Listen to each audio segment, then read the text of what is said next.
Hansel and Gretel.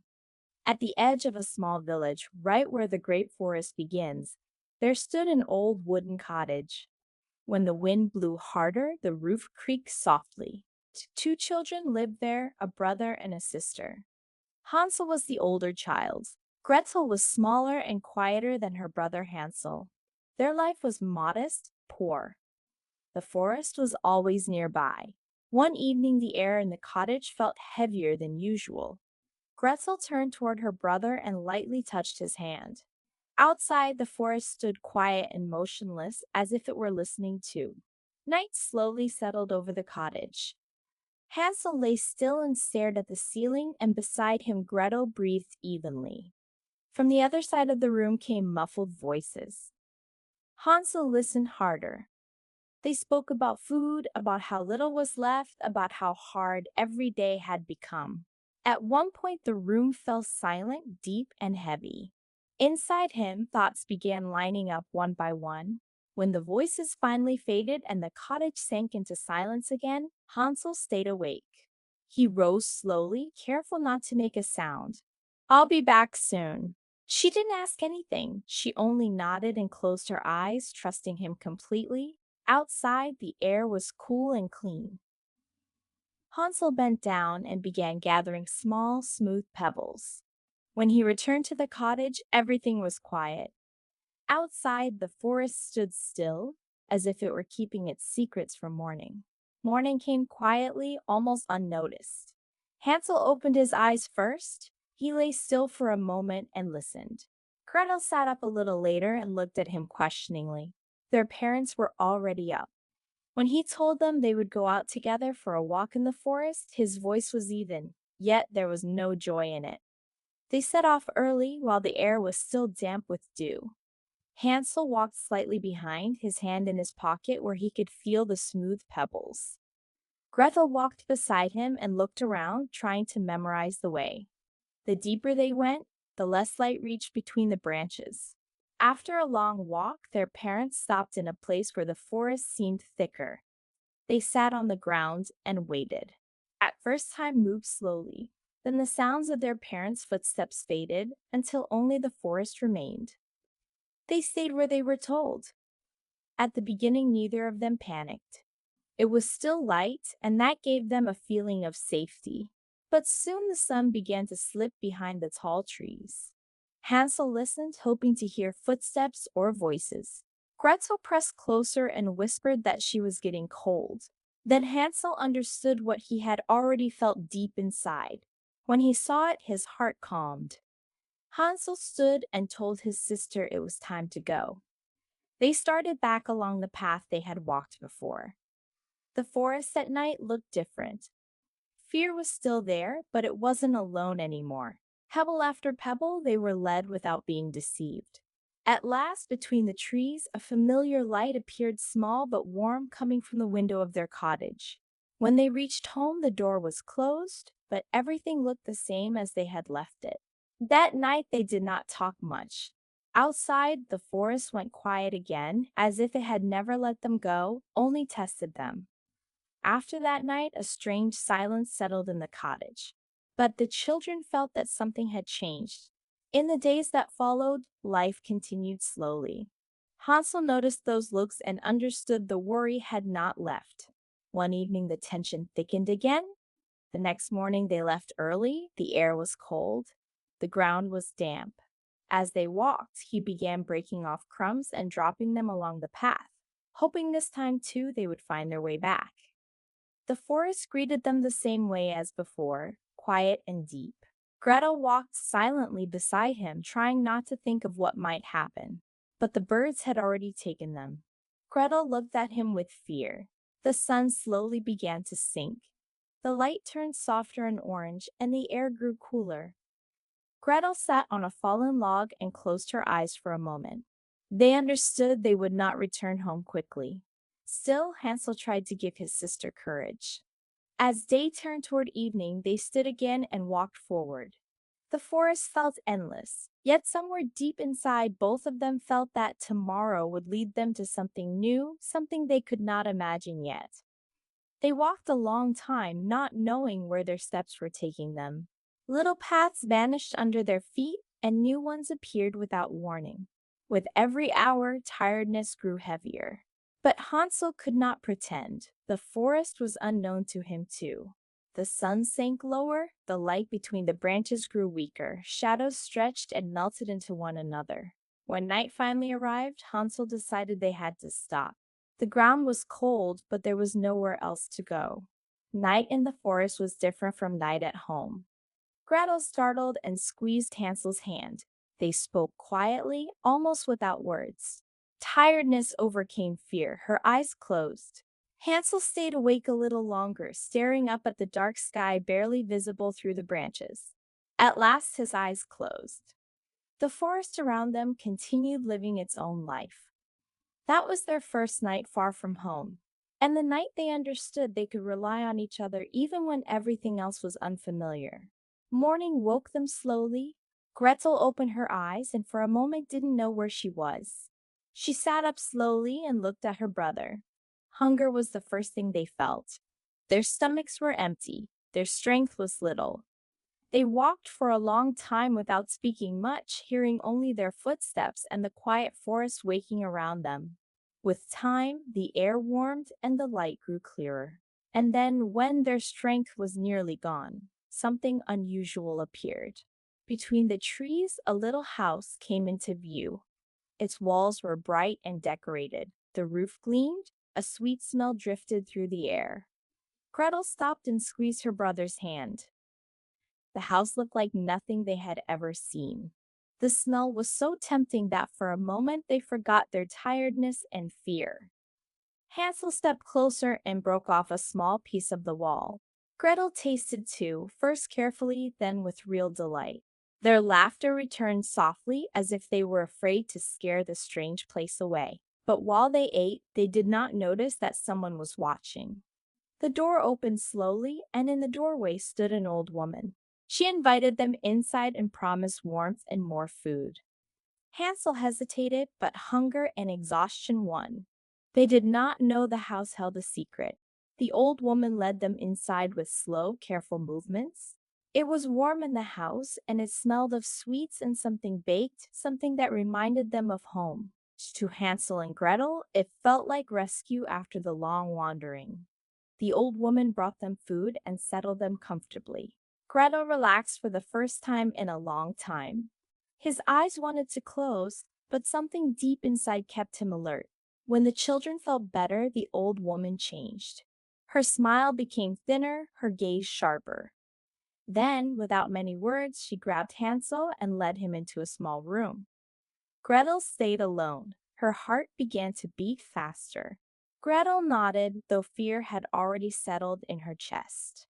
Days passed slowly. Hansel was locked up and the old woman fed him well, checking every day whether he had grown strong. The old woman's weak eyes did not notice the trick and she kept waiting. Meanwhile, Gretel did everything she was told, but her mind kept working. In the evenings, when she was alone for a moment, she searched for a way to help her brother. One day, the old woman decided she would not wait anymore. She lit the oven and ordered Gretel to check whether it was hot enough. Gretel felt fear turn into determination. She pretended she didn't understand what to do and asked the old woman to show her. That was the moment everything would be decided. The old woman came closer, impatient, and leaned toward the open oven to demonstrate. In that instant, Gretel gathered all her strength and pushed. The door slammed shut, and everything went still. Gretel's heart pounded, but she didn't stop. When he saw her, relief filled his eyes. They hugged briefly, without words, because they knew they had to leave immediately. Before they ran out, Gretel noticed boxes and chests full of gold and jewels. Then they went outside without looking back. The forest greeted them again. They walked a long time, but they were no longer alone in fear. The sun guided them by day, and at night they found a place to rest, curled close together. After many hours, a familiar sight appeared between the trees, their house standing there just as before. When they reached it, their father came out to meet them. From that day on, their life changed. With the treasure they brought, they no longer lacked food, and the home filled again with warmth. Hansel and Gretel were together. The forest remained there at the edge of the village. Little Red Riding Hood. In a small village near a wide, green forest lived a little girl everyone called Little Red Riding Hood. Little Red Riding Hood was not a loud child. She liked to walk, to look around, and to notice things. She noticed how the wind moved the leaves, how birds stopped singing when someone passed, and how the forest changed its sounds depending on the time of day. One morning, her mother called her into the kitchen. Little Red Riding Hood, she said calmly, your grandmother isn't feeling well today. I think she has caught a cold. The girl stopped and looked up. Her eyes filled with worry. Is she very sick, Mom? She asked. No, her mother answered, but she is weak. I want you to take her a basket of food. There's bread, some sweets, and a little jar of honey. Little Red Riding Hood nodded immediately. I'll go right away, she said. I'll walk quickly. Her mother gently placed a hand on her shoulder. Listen carefully, she said more quietly. You must walk along the path.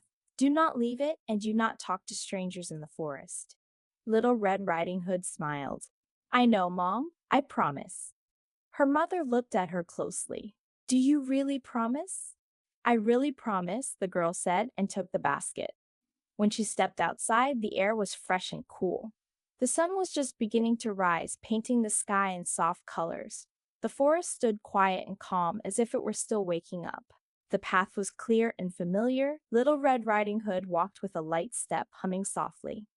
I'll get there quickly, she said out loud. Grandma will be happy. But the forest listened. And somewhere among the trees, unseen eyes had noticed her too. She walked along the path, looking from side to side. Sunbeams slipped between the branches and fell onto the ground like small golden leaves. Birds sang above her, and the air smelled of young, fresh grass. How beautiful it is today, she said with a smile.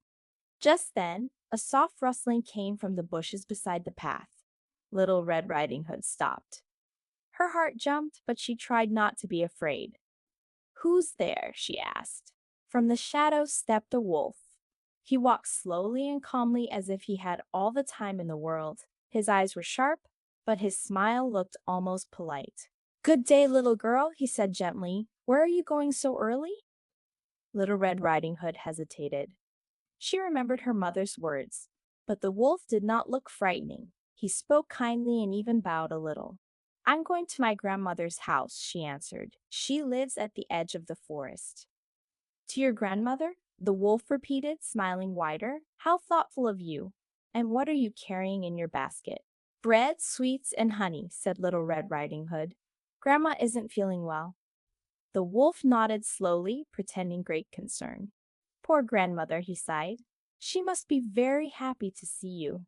Yes, the girl smiled. She always is. The wolf looked at the path, then at the forest around them. He seemed to be thinking carefully. And why are you walking alone on this narrow path? He asked. Little Red Riding Hood looked around. The flowers really were beautiful, red, yellow, and blue, shining in the morning light. Do you think so? She asked. She likes flowers. Of course, the wolf said confidently. I would like them too. Little Red Riding Hood lowered her voice. But my mother said I shouldn't leave the path. The wolf leaned closer and spoke softly. Just for a little while, the forest is calm today. Nothing bad will happen. Little Red Riding Hood thought for a moment. Then she nodded. All right, she said. Just for a little while, I'll pick a beautiful bouquet and then I'll go. Wonderful, the wolf smiled. Goodbye, said Little Red Riding Hood as she bent down toward the flowers. The wolf turned and hurried away without looking back. His smile was no longer polite, and his eyes gleamed with impatience. I'll get there first, he muttered, and I'll wait. Behind him, Little Red Riding Hood carefully chose the prettiest flowers, humming softly and thinking only of her grandmother. The forest remained quiet, but it was no longer empty. While Little Red Riding Hood was still in the forest, carefully picking flowers, the wolf moved quickly between the trees. Soon, a small cottage appeared among the trees. It stood quietly, with a thin line of smoke rising from the chimney. The wolf stopped in front of the door and listened. Inside, everything was calm. He knocked gently. "Who is it?" came a weak voice. The wolf made his voice thin and soft. "It's Little Red Riding Hood," he said. "I brought you food, Grandma." There was a short pause. "Come in, my child," the voice answered. "The door is open. I am too weak to get up." The wolf opened the door and stepped inside. The grandmother lay in her bed, covered up to her chin. When she saw the wolf, her eyes widened. "You are not my granddaughter," she cried. But the wolf did not let her say more. Soon the cottage was silent again. The wolf put on the grandmother's nightgown and placed her cap on his head. He lay down in the bed and pulled the blanket up, trying to look as ordinary as possible. "I must wait," he whispered. "She'll be here soon." Meanwhile, Little Red Riding Hood was still in the forest. Her basket was now full of flowers, bright, fresh, and carefully chosen. She smiled with satisfaction. "Grandma will be happy," she said. "Just a little more, and I'll go." When she finally returned to the path, the sun was already higher in the sky. The forest felt quieter now. The birds sang less, and the shadows between the trees were longer. She walked quickly, holding her basket carefully. Soon she saw her grandmother's cottage ahead, just as she remembered it. She stopped at the door and knocked. "Grandma, it's me," she called. "I brought you food." A familiar voice answered, but something about it sounded strange. "Come in, my child. The door is open." Little Red Riding Hood opened the door and stepped inside. The room was darker than usual. The curtains were drawn, and the air felt warm and heavy. "Grandma," she said softly, "I brought you bread, sweets, and honey. How are you feeling?" "Come closer, my child," the voice replied. "I am very weak." Little Red Riding Hood walked toward the bed. As she came closer, she began to notice things that felt different. "Grandma," she said slowly, "why are your ears so big?" "So I can hear you better, my child," answered the wolf. "And why are your eyes so big?" "So I can see you better." Little Red Riding Hood stepped closer. "And why are your hands so big?" "So I can hug you better." She leaned forward, her voice now barely a whisper. "Grandma, why is your mouth so big?" The wolf jumped up from the bed. "So I can eat you better." He lunged forward. Little Red Riding Hood screamed and stepped back. Her basket fell to the floor, and the flowers scattered everywhere. She ran toward the door, but the wolf was faster. At that moment, a loud sound came from outside. A hunter was passing by and heard the scream. He noticed the open door and the strange silence inside. "This isn't right," he said. He rushed inside. Seeing the wolf, the hunter acted quickly. With strong movements, he chased the wolf out of the cottage and into the forest. The wolf ran away, disappearing between the trees. The cottage became quiet again, this time safely so. Little Red Riding Hood stood trembling. "Are you all right?" the hunter asked gently. "Yes," she said, her voice shaking. "I think so." From the bed came a weak voice. "I'm here too," said the grandmother. Little Red Riding Hood ran to her and hugged her carefully. "I was so scared," she whispered. "It's all right now," the hunter said. "You are safe." Little Red Riding Hood helped her grandmother sit up and gave her the food from the basket. "I promise," she said softly, "I will never leave the path again." Her grandmother smiled. "The most important thing," she said, "is that you are here." The hunter nodded. "Listening and thinking can save you," he said. "Remember that?" Little Red Riding Hood nodded. She looked at the scattered flowers on the floor and picked one up. "This one is for you, Grandma," she said. Her grandmother smiled again. Outside, the forest was quiet, but Little Red Riding Hood knew it was not the same forest anymore, and she was not the same child. Little Red Riding Hood stayed in her grandmother's cottage for a while after everything was over. "The forest is quiet again," he said, "but it's always good to be careful." When he left, the cottage felt warm and safe.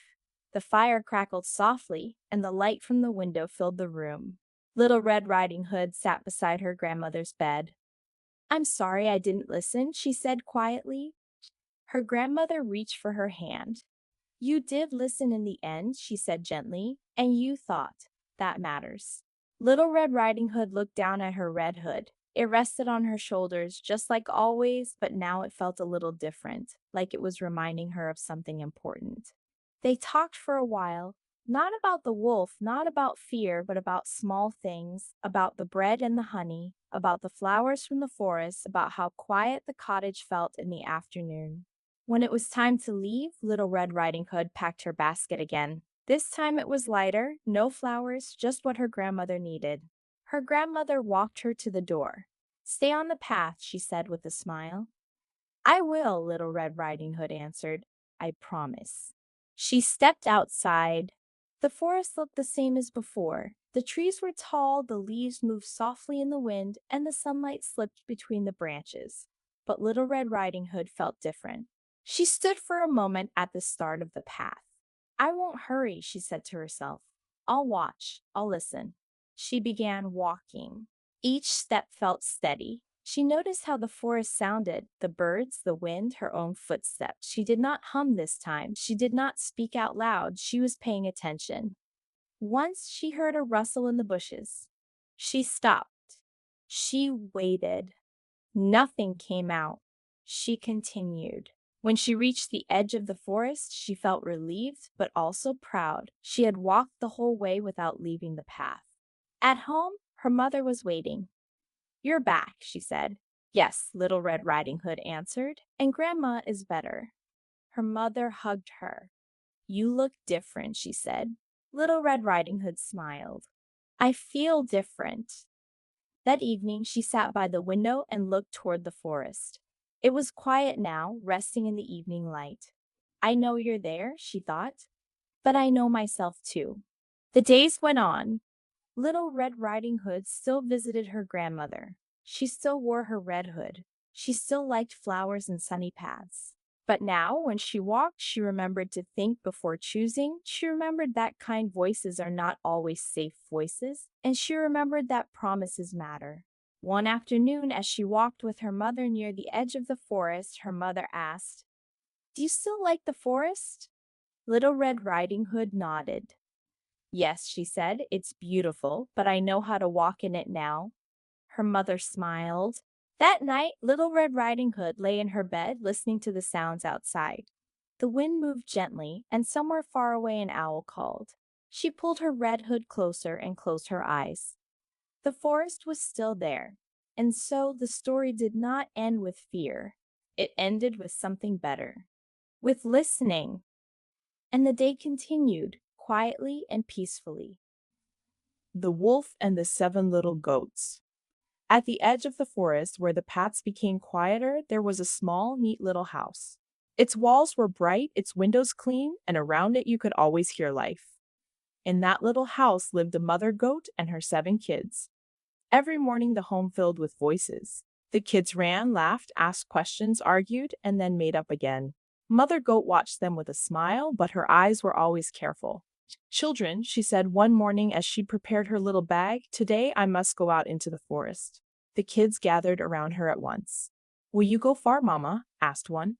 "We'll miss you," said another. "And what will we do?" added a third. Mother Goat set the bag down and leaned closer to them. "You will stay at home," she said calmly, "and you will wait for me." Then her voice grew quieter but more serious. "But you must remember something very important." The kids fell silent. "In the forest lives the wolf," she said. "He is clever and he doesn't always show who he is." "How will we know him?" asked the oldest kid. "By his voice," Mother Goat answered. "It is rough and hoarse." "And by his paws," she added. "They are dark and hairy." "And if he knocks?" asked the smallest one. "You will not open," Mother Goat said firmly, "to anyone, only if you hear my voice." "We promise," said one kid. "We promise," all the others repeated. Mother Goat stroked them one by one. Then she opened the door. "I'll be back soon," she said. "Stay together." The door closed, and out in the forest, something was already listening.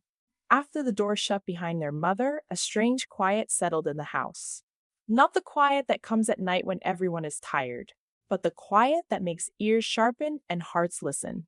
The kids looked at each other. "Mama is gone," whispered one. "Only for a little while," said another, but its voice was not fully sure. "She said we must stay together," the oldest reminded them. They gathered in the middle of the room and sat close to one another. The smallest kid pressed against its bigger brother and whispered, "What if the wolf comes?" "We won't open," said the smallest firmly. "We promised," said another. "We'll know him by his voice," said a third. "He has a rough voice." "And by his paws," added a fourth, glancing toward the window. Outside, the forest looked calm. Leaves swayed gently. The sunlight warmed the little house as if nothing bad could happen. "Let's play," suggested one kid, "so time will pass faster." "All right," said the oldest, but quietly. They began a quiet game. One kid lined up little stones by the window, another watched outside. A third hummed almost without sound. Only the smallest kid could not sit still. "Do you think Mama has reached the forest?" it asked. "Probably," someone answered. "She always walks fast." Time passed slowly. There was no clock, but the kids could feel the waiting stretch. Then, suddenly, all their ears sharpened. Outside there were footsteps. "Did you hear?" whispered one.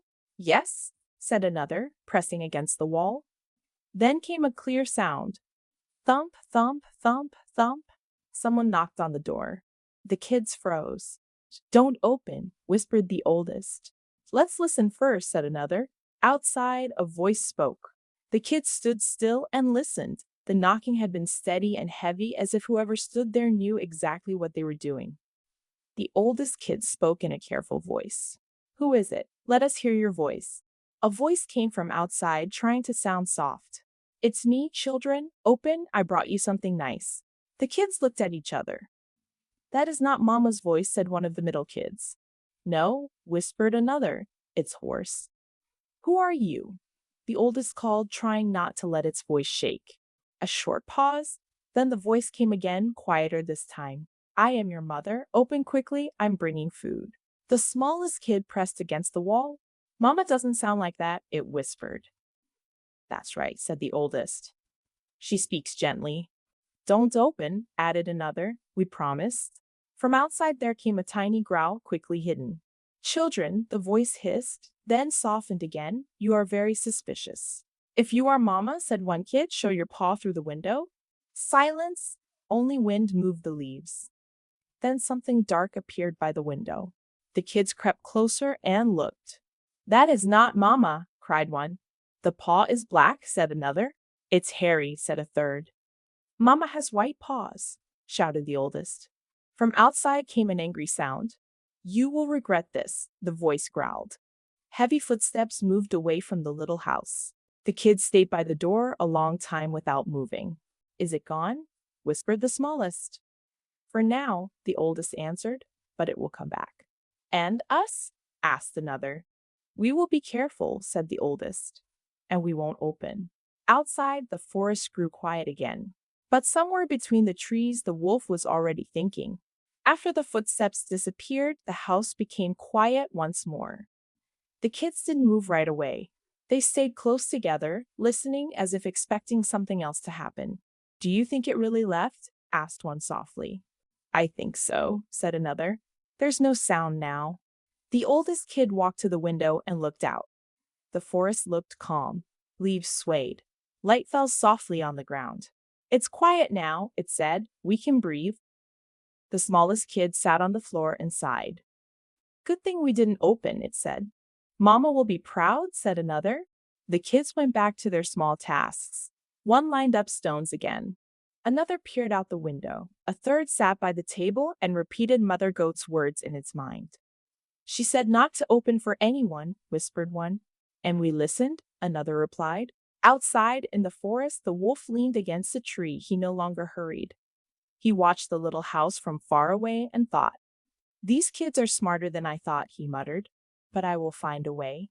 He stood up and walked deeper into the forest, quietly, without rushing. The day went on as if nothing had happened.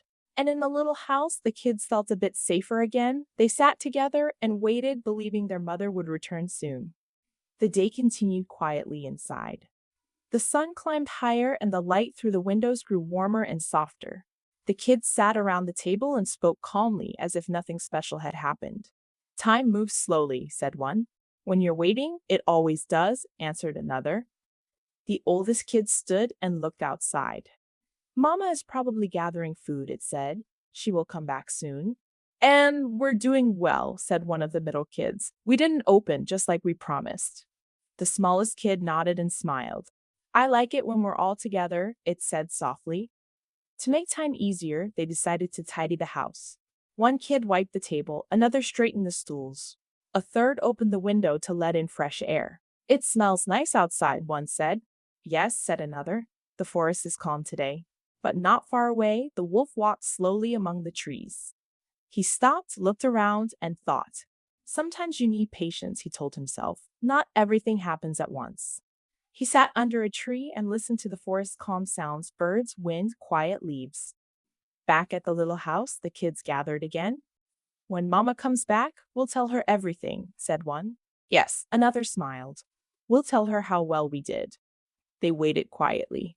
No panic. No rushing, only the calm feeling that when you are together, everything is easier. After some time, the kids felt the air change again. It wasn't loud and it wasn't frightening, just different. The birds went silent for a moment. Do you hear? Asked one kid. Yes, said another, but it's not like before. The oldest kid walked near the door without touching it. Let's just listen, it said. A soft knocking came from outside, not heavy, not demanding, more like a timid reminder, tapped slow and quiet. The kids looked at each other. This isn't like the first time, whispered one. Yes, said another. It's softer. Then a voice spoke, gentler, slower. Children, the voice said, it's me, I came back. The kids went silent. The smallest held onto the other's little hands. Is it Mama? It whispered. The oldest didn't answer right away. If you are Mama, it said, tell us something only she knows. A pause. The voice began, I brought you food. The kids looked at each other again. Mama always tells us to lock the door well first, said one. And she never rushes us to open, added another. We will wait, said the oldest. If it's Mama, she will come again. Outside, the voice fell silent. The knocking did not return. Only wind passed by the house. We did well, said the smallest and sighed. Yes, smiled another. Mama will be happy. They moved away from the door and sat together again. The day went on slowly and calmly as if it had no reason to hurry. After the second knocking, the kids stopped standing right by the door. They moved around the house calmly again. They remembered what it felt like when the house was simply a home, not a place that had to be guarded. I think we're doing well, said one kid as it sat by the window. Yes, said another. I'm not as scared anymore. The oldest watched them with a small smile. When we are together and we listen, it said, everything is easier. The smallest climbed onto its little stool and looked outside. The sun is lower, it said, so Mama will return soon. She usually comes back around this time, another agreed. They sat in a circle on the floor the way they did in the evenings when their mother was home. One kid talked about what it wanted to do when it grew up. Another laughed and said it just wanted to run in the meadows. And I want us to always be together, whispered the smallest. We will, said the oldest, patting its head. Outside, the forest was quiet. The light turned golden. The air softened. No rushing, no noise, only a long, peaceful afternoon. The sun began slowly slipping toward the treetops. The light through the windows became gentler. Inside, everything felt calm and tidy, as if the day itself was preparing to rest. It's almost evening, said one kid. Yes, said another. The air feels different. The oldest kid lit the small lamp in the corner. Its light was faint, but enough to make the room even cozier. Better, said the smallest, smiling. Calmer, added another. They settled close to one another. There was no need for many words. The presence of brothers and sisters was enough. From time to time, someone glanced at the door, but without panic now. If Mama comes, we'll hear her, said the oldest. Yes, the others nodded. Outside, the forest quieted too. Birds grew silent one by one. The wind moved slowly among the branches. One kid yawned. I think I'm tired, it said. Me too, another replied. The oldest looked at them gently. We can just sit and wait, it said. No need to rush. They stayed like that, quiet, calm, sure that everything would be all right. The home held them, and time moved slowly. Then, just as the evening deepened, a familiar sound came along the path. Not heavy, not hurried, gentle and steady. The kids lifted their ears. Did you hear? Whispered one. Yes, said another. Not like before. The sound came closer. Then a soft knocking. Tap, tap, tap. The kids didn't rush. They stayed calm. Let's hear the voice, said the oldest. A warm, gentle voice came from outside. Children, it's me. I'm home. Their hearts filled with joy. It's Mama, whispered the smallest. Yes, smiled another. That's her voice. But they remembered their promise. Mama, said the oldest calmly, show us your paw. A clean, white paw appeared by the window. It's her, said one kid. We can open, whispered another. The door opened slowly. Mother Goat stepped inside. Her eyes showed tiredness from the long day, but also a warmth that filled the room at once. When she saw her 7 kids gathered together, she stopped for a moment and smiled. There you are, she said. You waited for me. Mama, the kids cried. They ran to her and surrounded her. One grabbed her apron. Another pressed to her leg. A third hugged as tightly as it could. Were you good? She asked gently. Yes, said the oldest. We didn't open for anyone. The wolf came, added another. Twice, whispered the smallest. Mother Goat sighed and looked at them carefully. I'm proud of you, she said. You did very well. She set her bag down and sat on a chair. The kids gathered around her the way they loved to do in the evenings. Tell me everything, she said. One by one, they told her, the knocking, the voices, the pause at the window. They spoke calmly now, retelling the day without fear. Sometimes it's hard to wait, Mother Goat said, but you did it. She stroked their heads. Our home is strong as long as we are together, she added. Outside, night had already come. Inside, the lamp glowed softly. The air was warm and peaceful. Mother Goat prepared food, and the kids sat quietly and happily. I like it when we're all here, said one. Me too, said another.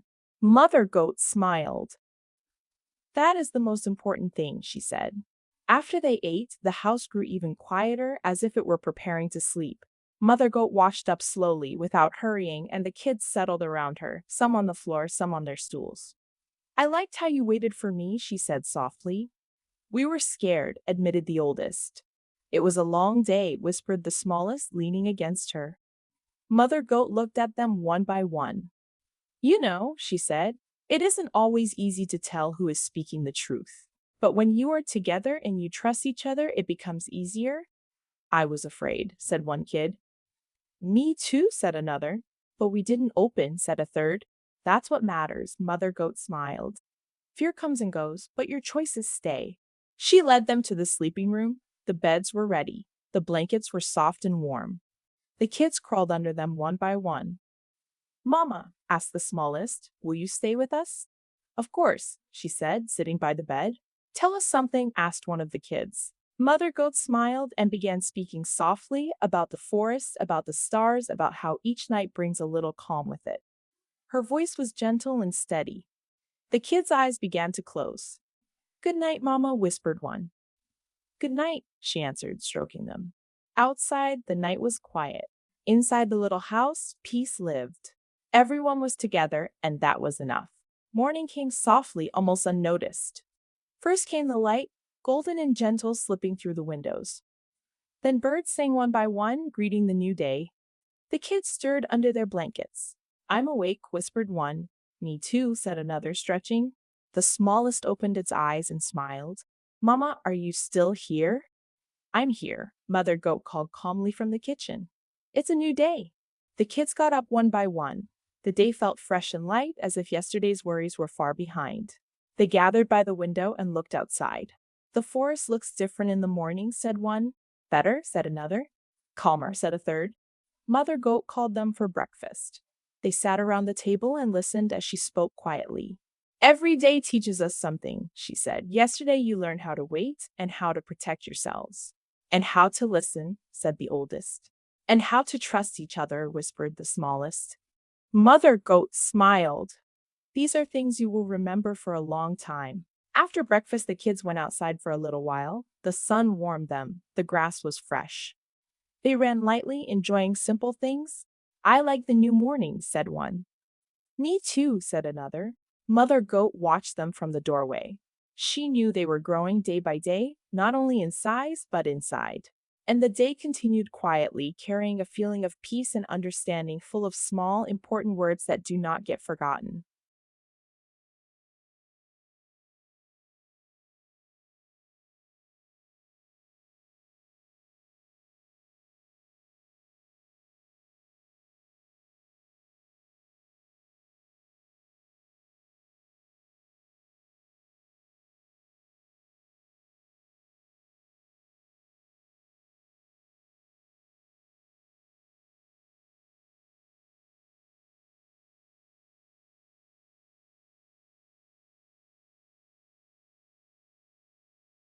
The Three Little Pigs. The Three Little Pigs, Three Homes, Three Choices. In a quiet part of the meadow where the grass grew slowly and the air smelled like summer, three little pigs lived with their mother. Their home was simple but warm and always full of voices. The three little pigs were brothers, but each one was different. One morning, their mother gathered them close. "Children," she said calmly, "you have grown up." The pigs looked at one another. "Grown up?" asked the youngest. Their mother smiled. "That is exactly why," she said. "It is time for each of you to have your own home." A quiet fell over them, not heavy, but thoughtful. "Our own home," one of them repeated. "Yes," their mother answered. "A home that will protect you and give you peace." "Will we be far away?" asked the youngest. "Not very far," she said, "but far enough for you to learn how to care for yourselves." The three pigs sat close together. "Can we at least choose where to build?" the middle one asked. "You can," their mother said. "Each of you will choose your own way." The oldest pig thought quietly. "That sounds like an adventure," he said. Their mother looked at them with love. "The most important thing," she added softly, "is that you think about your safety." The three pigs nodded, though each one understood those words in their own way. And so, on that calm day, a decision was born, one that would change everything. After the talk with their mother, the three pigs went outside and sat in the grass. The sun was gentle and the meadow was quiet. It was the kind of moment when nothing had started yet, but you could already feel that change was coming. "So each of us will have our own house," said the youngest, smiling. "Yes," the middle one nodded. "A house with its own rules. And its own responsibility," added the oldest. The youngest rolled in the grass and laughed. "I already know what I want my house to be like." "Really? What kind?" the middle one asked. "Light," said the youngest. "So I can build it quickly and have more time to play." The oldest pig looked at him carefully. "And how will it protect you?" he asked calmly. The youngest waved a hoof. "It doesn't have to be very strong. It's peaceful here." The middle pig thought for a moment. "I want something in between," he said. "Not too hard, but not too weak." "Everyone thinks differently," said the oldest. "I want a house where I feel safe." The three pigs fell quiet, not because they were arguing, but because each one was imagining what their own home would look like. "We'll be close to each other, right?" the youngest asked. "Yes," the middle one answered. "We won't be far," added the oldest. "We can always help each other." They stood and walked slowly across the meadow, looking around. "There's straw over there," said the youngest, pointing at a pile. Without rushing, without fighting, the three pigs began to see the world in a new way, not only as a place to play, but as a place to build something of their own. And each one now had an idea, different, personal, true. The youngest pig didn't like to delay. While the others were still talking, he was already heading for the pile of straw. The straw was light, dry, and soft to the touch. "This is exactly what I need," he said happily. "It will be fast." The middle pig watched him. "Are you sure?" he asked. "It looks very light." "Light but cozy," the youngest replied, "and I'll have time to play." The oldest pig came closer and touched the straw. "What if a strong wind blows?" he asked calmly. "It rarely blows here," the youngest smiled. "Everything will be fine." He began building, lifting straw, stacking it carefully, humming as he worked. The work went quickly and easily. Soon the walls rose and the roof was placed on top. "Done!" the youngest pig cried. "See how nice it is." The little house was small, but bright. The straw smelled sweet, and inside it felt warm. It looks cozy, said the middle pig. Yes, the oldest nodded. But remember, coziness and safety are not always the same. The youngest laughed. You think too much, he said. I just want to live lightly. The three pigs sat for a while in front of the new house. If you need anything, said the middle one, we'll be nearby. Yes, added the oldest. We're brothers. I know, smiled the youngest. And that's enough for me. The sun was shining, the day was quiet, and the first house was finished, fast, light, and made without much hesitation. After the youngest pig settled into his straw house, the middle pig stayed in the meadow for a while. He looked toward the forest and toward a pile of wood stacked by the path. I don't want to rush, he said out loud, but I don't want it to take forever either. The oldest pig listened carefully. It matters to choose what brings you peace, he said, not what is quickest or hardest. The middle pig nodded. I think I'll build with wood, he said. It's strong, but not too heavy. He began gathering the wood piece by piece. He worked slowly but carefully. He stacked boards, measured with his eyes, and rested when he got tired. I like this, he said after a while. I don't rush, and I don't stop. The youngest pig called from far away. Why don't you come play? In a little while, the middle pig answered. I want to finish my work first. With time, the walls of the wooden house rose. The roof was steady, and the door closed well. Done, said the middle pig with a pleased sigh. I'll like it here. The oldest pig inspected the house. It's stable, he said, stronger than straw. I know. The middle pig smiled. And that gives me peace. The three pigs sat together for a moment in front of the second house. Every house reflects the one who built it, said the oldest. Yes, said the middle. This one is mine.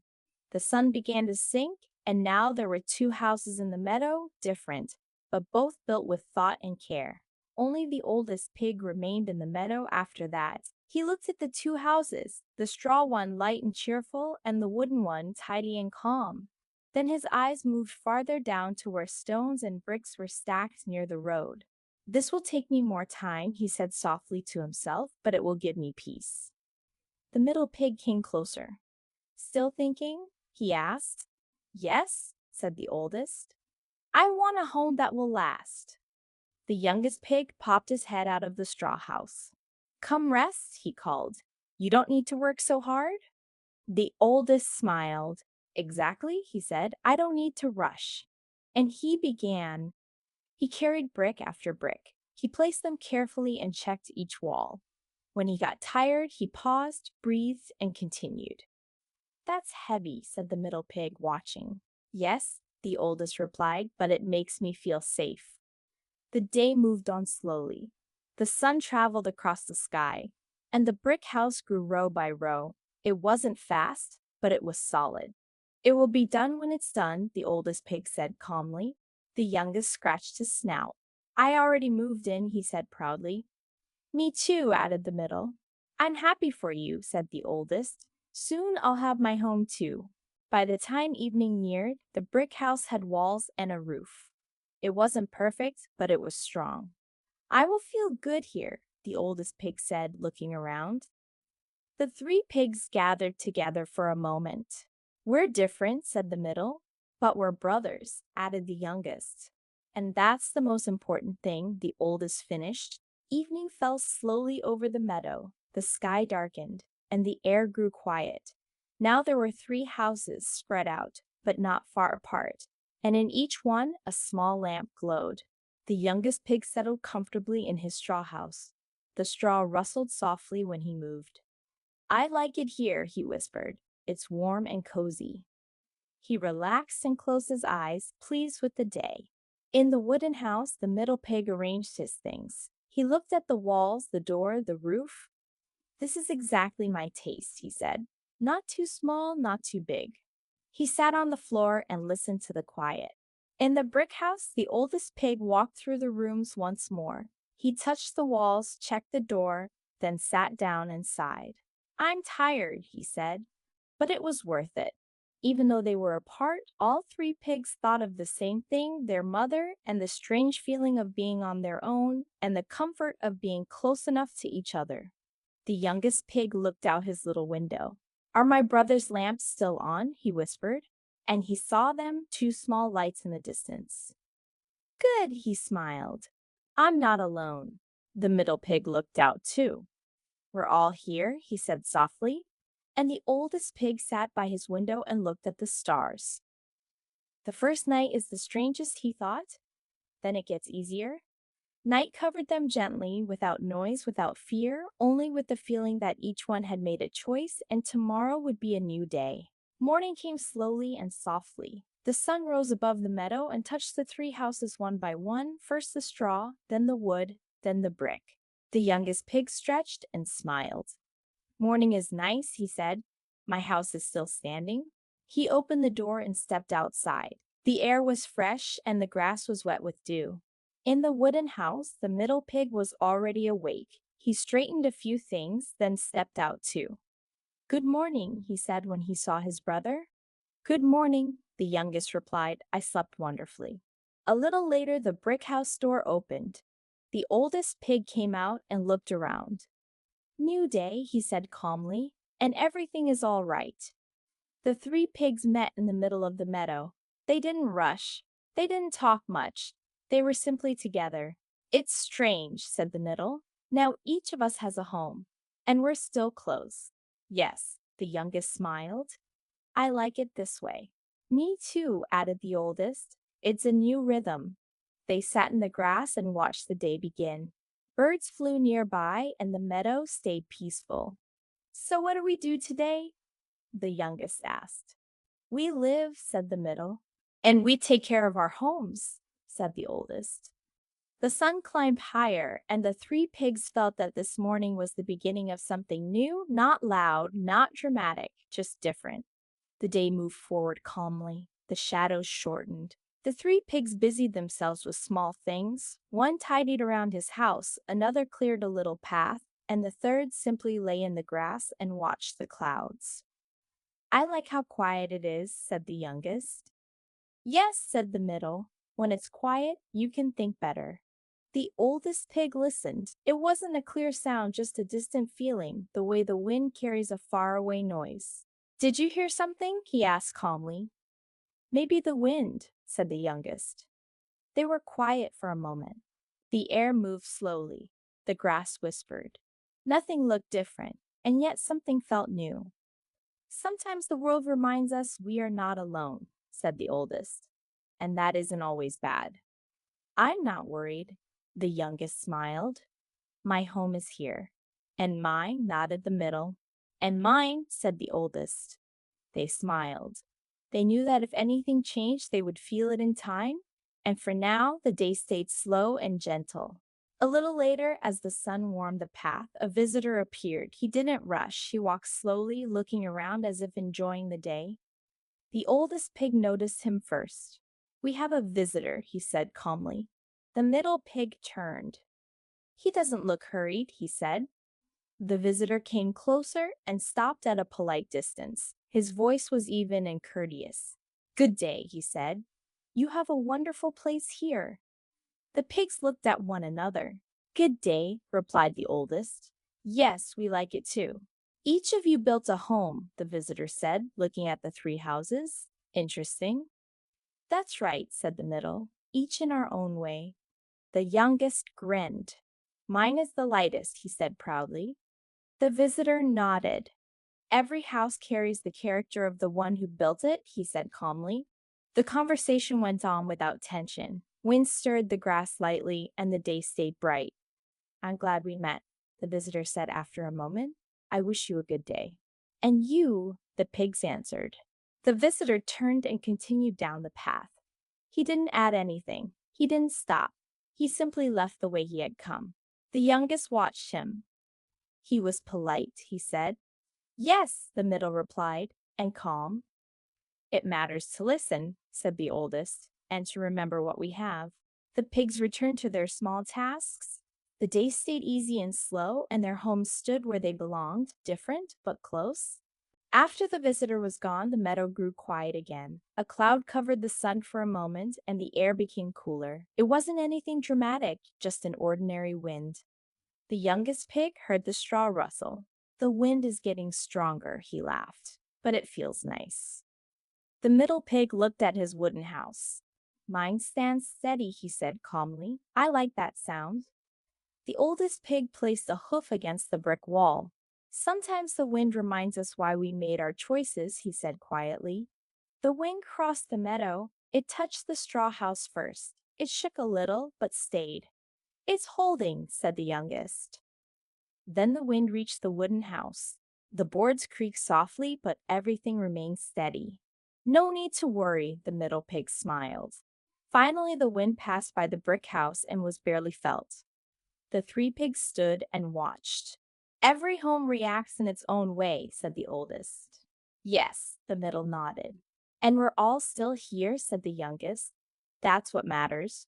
The wind calmed. The sun returned. The day continued as if nothing special had happened, only a small reminder that the world moves and choices matter.